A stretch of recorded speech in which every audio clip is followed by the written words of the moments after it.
Pa iskreno, ja od početka svoje karijere sam imao ljude koji su sumnjali u mene, koji su uvek, onako neću kažem, ajde sad hejteri, ali mislim da i u životu i u karijeru imate ljude koji veruju u vas i ljude koji uvek unose neku sumnju. Mislim da, što se tiče mojih kvaliteta, mislim da ne želim da pričam o sebi, mislim da je to malo sa moje strane degutantno, da ne ispadne da se ja nešto hvalim, ali selektor je taj koji pravi spisak, selektor je taj koji odlučuje ko će da dobije poziv i ko treba da bude ovde. On prati moje utakmice, on gleda moje utakmice, prati kako igram i na osnovu toga sastavlja spisak kako što se tiče i mene samoga i tako drugih reprezentativaca. Ja nisam neko ko je bogom dan i nisam reprezentacija, mislim da je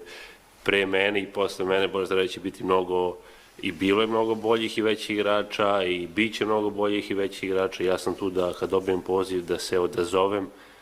i da dam ono što imam u tom trenutku. Mislim da i svi selektori, sadašnji selektori, ljudi koji rade u Savezu i moji saigrači su mi svedoci da kad god dobijem poziv, ja da u tom trenutku dam svoj maksimum kako na terenu, tako i van terena. Ja sam sad u nekim godinama gde mogu dosta toga da pomognem i svojim saigračima i na terenu i van terena i trudim se da dosta vremena i van terena provodim sa nekim mlađim saigračima, da malo i delim savete, ali ja sam uveren da mogu da pružim još dosta toga reprezentaciji. Osjećam se dobro, imao sam ove sezone bila, kažem, malo teža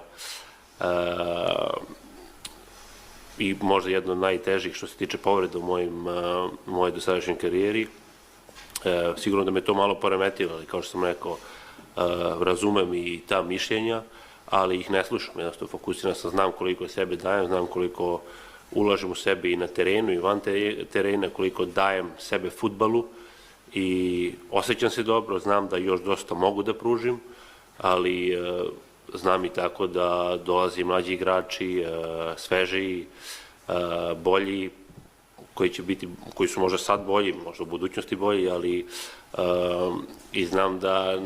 ne mogu da igram doveka, tako da ja sam tu da se, kad god dobijem poziv, da se odazovem, da kad dođem ovde dam svoj maksimum. Nekad je to dobro, nekad je to loše, nekad dajem golove, nekad mašim šanse, ali sam onako uvek pošten što se tiče prema sebi, prema ljudima